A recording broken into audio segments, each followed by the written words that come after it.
The last time you saw Ball State, we just won our second straight national championship, and we have not touched this dynasty in months since. So as we wrap up College Football 25 once and for all, let's auto sim this 5 years out into the future and see what this team can do without us. At this point, we've won over 20 straight games, so I think it is time to sim all of the offseason. We have auto recruiting turned on. Let's see it. For starters, what did they do without us recruiting wise? Well, they got the #1 class. I will say I do remember getting quite a few 5-stars in place here for them. So the auto sim gods, I appreciate this. 7 3-stars seems like a bit much. They're gonna have a lot of cuts to make. But again, not my responsibility. Let's sim to the season. In the preseason top 25, we come in as the #6 team in the nation, 94 overall, higher than any other school, and we're coming off back-to-back titles.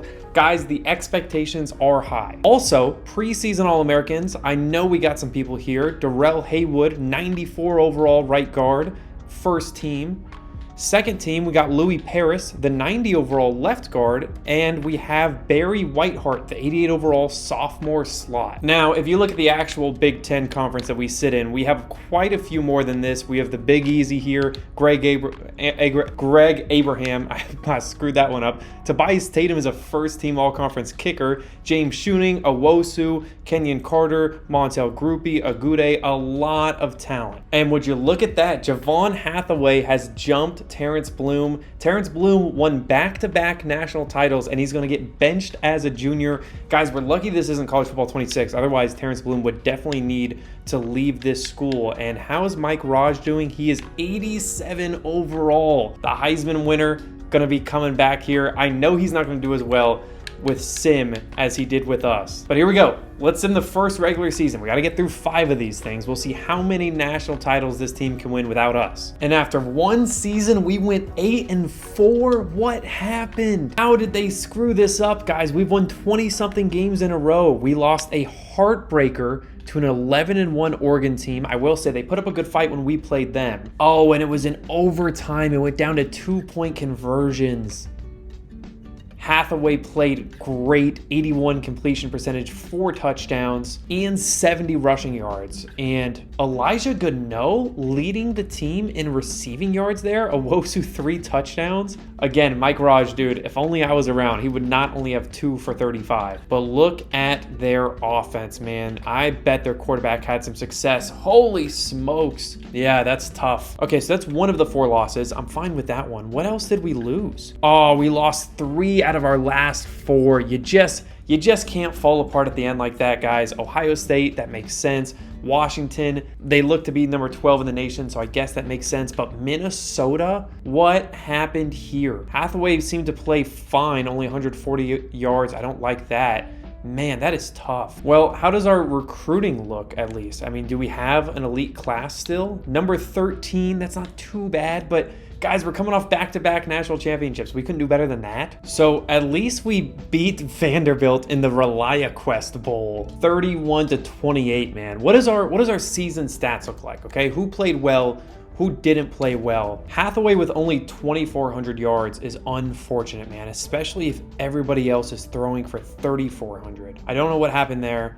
And I think our offense just sucked. Look at this. We just had no passing yards. We had no rushing yards.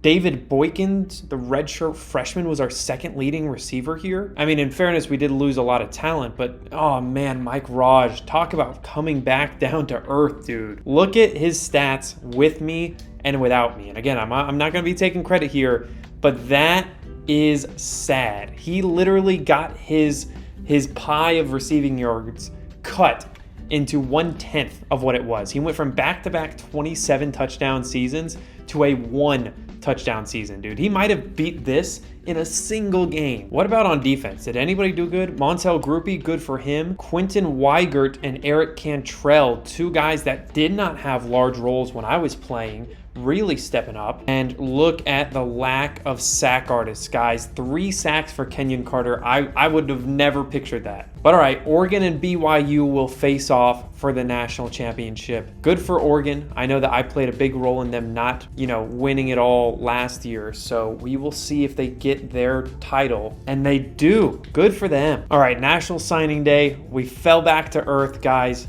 Did we still get a top class?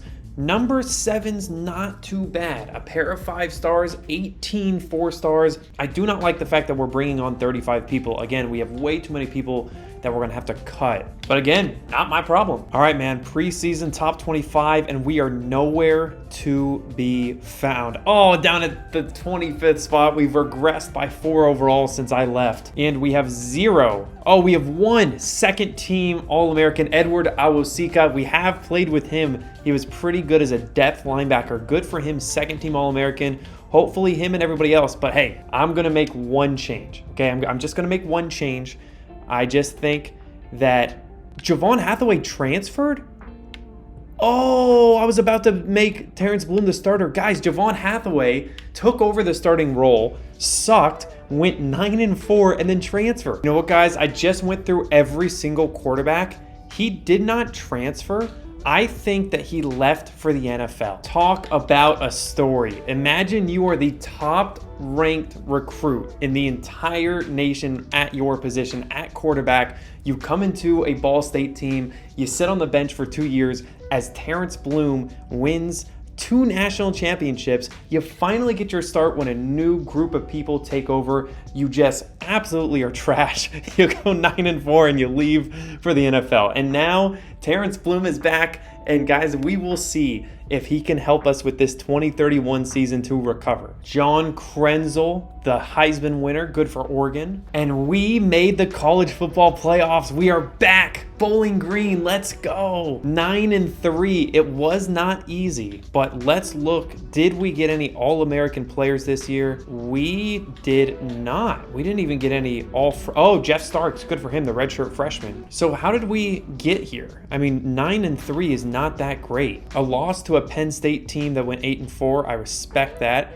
A loss to Purdue, another loss to Oregon, another heartbreaker, man. So we come in as number 4, they come in as number 2. We finished with 4 straight wins, 2 of them against ranked teams, and now we get Bowling Green at home to start off the playoffs. And let me just say, I don't know how many yards Terrence Bloom threw for, but I hope it's more than 24. 21? Do we just have no run game anymore, guys? Or no pass game? What in the world happened to our high-flying passing attack? I mean, this is so sad. Mike Raj had 13 catches for 198 and 2 touchdowns in the regular season. He had more than that in a single game with us, man. That sucks. All right, that's okay. Let's advance. Did we win the first round against Bowling Green? I'm going to be really disappointed if this team couldn't pull that off. We did. Okay. Up next, Charlotte, who did have a first-team All-American quarterback. So they're 12-1. And they are 82 overall. We should be able to take care of business here. Come on, 10-3, Ball State. Terrence Bloom back at the helm. No more Javon Hathaway, the bust. Come on, come on. Tell me we won. Oh, no. What happened? What happened? 21-17. Oh boy, Bloom with a pick. That probably happened late in the game, knowing our luck. And their quarterback had his way. Curtis Apple, 96 overall at Charlotte. Wow. A loss in the quarterfinals. So we know that Oregon has a potential to repeat. We know that Charlotte has a very good team and is sticking around. Who won this national championship? Oregon again, back-to-back national titles. That's tough for Charlotte, dude. They had an all-time run, but it's not enough. All right, 3rd class here for this team without us. I don't see a single 5-star. That is not a good sign. Oh, they got 2 5-stars. Again, with 35 recruits, guys. What are y'all doing? But man, the number 3 class, way to hang on. So I think that's what? The number 1 class, the number 13 class, and then the number 3 class. And that means we are done with Terrence Bloom. This is now the first incoming season where Cole Calloway, somebody that I did recruit, but we have never played with, is going to be running point on this team. All right, we have 2 first-team All-Americans, both on the defensive side of the football. And check out Oregon, man. John Krenzel, last year's Heisman winner, a 2-time champion, is coming back as a senior. We got Nick Milanovic, who's now a senior, and Eric Cantrell. That's awesome. Ivanovic was pretty good when we were playing with him. And look at us, starting at number 3 in the nation. We are still an elite team. We still have elite expectations. Can we outlast Oregon this season? We're about to find out. All right, how did we do? Look at Oregon. Guys, how is this guy getting a Heisman?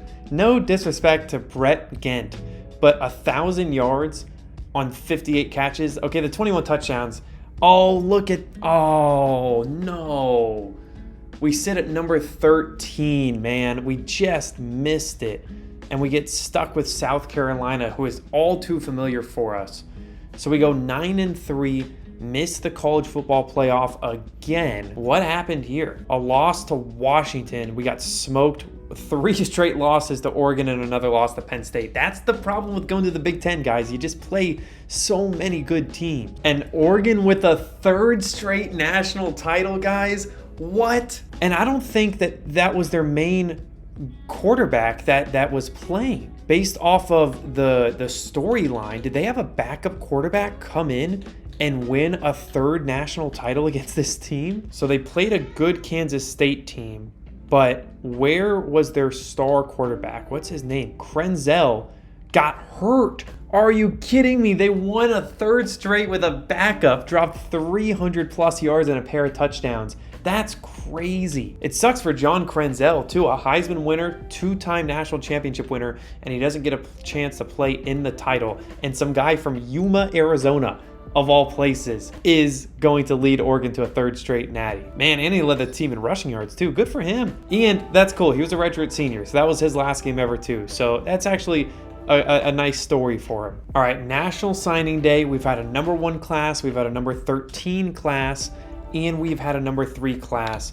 I do see a 5-star here, but I think I only see 1. How did we end up the number 4 class? We did get 2 5-stars. Solid, a 5-star free safety and a 5-star big right tackle. Hey, that's pretty good, man. That's pretty good. After 3 seasons, and let me check my notes, we have gone 29-11. So that's clearly not as good as us, but that's not too bad. We've had 2 10-win seasons and a 9-win season, made the college football playoffs and won a game, missed it 2 other times. And look at the preseason Heisman watch though. We have 3 of the top 5 guys. Cole Callaway, 1st team preseason All-American, the lefty, J.C. Hall, and Deshaun Osborne. This team is only going to have 2 more years to try and get a national title without me, and this might be the most talented team yet, dude. Isaac Camarada, we recruited him, 94, 93, 92. A 1st team All-American center, a 1st team All-American middle linebacker, and corner, DJ Devon. I think, if you think about it, right, they would have been red shirts, and then they would have been freshmen, and they would have been sophomores, and then they would have been juniors. So red shirt juniors are the last full class that I played a role in and recruited. Or actually, no, redshirt sophomores. And dude, look at that. J.C. Hall, another guy that I do think I recruited, is the 2nd team All-American, and he's a quarterback too. We have the 2 best quarterbacks. That's crazy. We need to do a timeshare in some way. Baraka Ibarra, I definitely recruited him. I remember that name. 2 2nd team defensive linemen and a 2nd team safety. All of that. And we sit at number 7. What is wrong with this? And also our overall is dropping. We're 90 overall. Here we go, man. Here we go. Will we get a Heisman winner from our 2 quarterbacks that are both fantastic? Will we make it back to the college football playoffs here? We have 2 more years to find out. Here we go. How did we do in year number 4? Siaki Lockwood, another receiver, getting the Heisman. I don't like all these receivers, but look at that. And look at who we get, the Georgia Bulldogs in a 1st round playoff rematch. Oh man, this is exciting. I do not like the fact that we went 9-4, but I think that means we probably either went 8-4 and won our bowl game, or went 9-3 and lost the bowl game. Oh man, we got smoked by Michigan. Wow, number 1 team in the country, and they're 10-3. So how did we do? We lost to a number 12 Middle Tennessee State team. What? UCLA we lost to. We finally get past Penn State. And of course we lost to Oregon. That's 4 straight. They have not beat Oregon once since I left. But The college football playoff is here, man. Did any of our guys at least make the top 5? Nobody. Wow. How did a 79... Wait a second. This guy is 75 overall and he just won the Heisman? Dude, he sucks. How in the world did he perform that well? True Jr., 75 overall, and his 79 overall counterpart. And look at that. Look at that. Something tells me, I actually haven't seen like the sim stuff at length, but there is something wrong with the College Football 25 award stuff, because the 4 best defensive backs should not all be on the team that happens to be number 1 in the nation. Cole Callaway 5th for Player of the Year, but give me this. Look at this. I mean, this is just silly. This is just... Actually, they're all pretty talented, but they're not that great. I mean, 84 overall right there for Michigan, 75 overall right there for Michigan, 85 overall right there for Michigan, 79 overall. I mean, this guy, Johnny Unitas Golden Arm Award, Grant Rooks, get out of here. But hey, let's not get distracted. All right, this is a big game against a good Georgia team. We already know how tough they are. Please just tell me we got revenge on them one more time. I think we did. Let's go. We just beat Georgia. That means we get Auburn next. Oh, that's tough. The Sugar Bowl too, in the South. So we won 27-26 with a 4th quarter comeback there, dude. 14 points in the 4th. No turnovers. Only 383 total yards. So something must have really gone wrong for them. I mean, they lost an interception. Maybe we had to have like scored on that interception or something. We were both equally bad in the red zone. So what happened? It was a 13-yard interception. That's not even that great. I don't know, but it's Auburn next. Here we go. And we lost. Oh, man. At least Michigan lost. I'm happy that the Michigan lost. But guys, how did we lose? 29-28. The 1-point loss comes back to bite us. Come on now. Man, that sucks. And seeing that it's 6 points and they won by 1, something tells me they got a last-second field goal to win the game, man. That is crazy. Absolutely wild. Hey, look at Kansas State, though. They got their revenge and won a national championship. So what happened to Oregon? That's my question, because they have been so good for so long. They didn't even make the playoff. Wow. So they beat us to end the season. Didn't make it into the Big Ten Conference Championship game. Didn't make the playoff. Also, Michigan, the top team, loses in the 2nd round to NC State. And Kentucky goes all the way to put up a good fight, but Kansas State drops 52 on them. All right, here we go. One more season. That's all I'm going to give for Ball State, for the computer simulation gods to determine if we are worthy of a championship. This is going to be it, man. And for their 5th and final class, I guess 4th full class that they control, they pull off another top 3 recruiting class. So they got the number 1 class when I recruited for all the regular season. They dropped to, I think, 13th or 7th.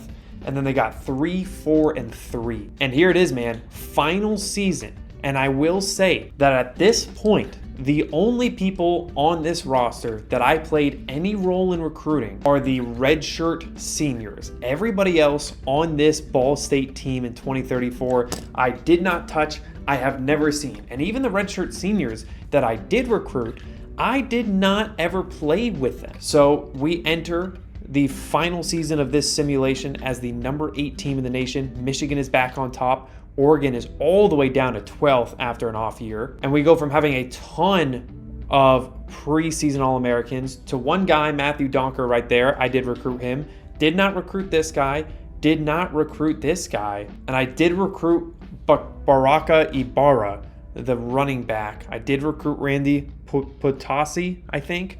Julius Avant, I did not. So we still have a good talented group, guys. We're still 90 overall. Who is our quarterback? That's what I'm wondering. It's Jeff Littlejohn. I did recruit him, 85 speed. I recruited him for a reason, and it's time for him, Baraka Ibarra, another guy I recruited, and Matthew Donker, a 99 speed guy that I recruited. I don't even remember recruiting him with that speed, but that seems like I would. And he's number 1 in the preseason Heisman race. I hope that we can make this happen, guys. Here we go. Last season. Let's let Let's let this happen. Let's see what we get. Oh, no, man. Really? The SRS Distribution Las Vegas Bowl? What went wrong? We went 6-6. Oh, boy. Oh, man. A loss to Utah. Another loss to Middle Tennessee State, dude. Another loss to UCLA. We lost to both of the West Coast schools, to Rutgers. Good for Oregon, at least they bounced back. But man, way to go out with a whimper, dude. That right there is a sign to me that this was never gonna last. Whoa, whoa, whoa, whoa. What the heck? What happened? What happened? Why am I on Utah? Why does it say I'm on Utah and I'm on 6-7? Dude, did I get fired? Somebody tell me. Why am I over here? I didn't do this. Coach contracts. Did it auto move me? I have no idea. Well, that means at least Ball State went 7-6, but I guess I lost, or I guess I beat Utah and then said, fine, I'll go join them. I don't know if I was fired from Ball State or if I quit because I turned on auto everything, but seeing Nebraska and Kentucky in the national championship, no disrespect to you, Bordeaux, but man, that should never, ever happen, ever. Wow. So I guess that's the end of the Ball State Chronicles. And that right there is where we are going to finish off, guys. 45 draft picks, 13 first-round picks, second most of any active coach, 6 top 5 classes, a pair of national championships, and an 11-3 playoff record. But the worst part is we went 45-24 when I gave up the reins and let the simulation run it from here. That's a 65% winning percentage. So let's not forget, when I was at the helm, when Max Plays CFB was really playing at Ball State and not getting fired and shipped out to Utah, we went 76-13 with an 88% winning percentage, higher than any active coach right now, even a dude that won 3 straight natties. And we had a ton of fun, man. 90 plus episodes. I'm not going to do the math, but I'm pretty sure that we put out like 70 plus hours of content, which is wild if you watched any of that. And now that you've made it here to the end of this, 5-month, 5-week reunion, 5-year simulation reunion of Ball State, I do want to emphasize we will be coming back with a new 90, 100 episode plus rebuild in College Football 26. Who will that be? Y'all are just going to have to wait to find out. Thanks for watching. Hopefully I see you soon. Peace out.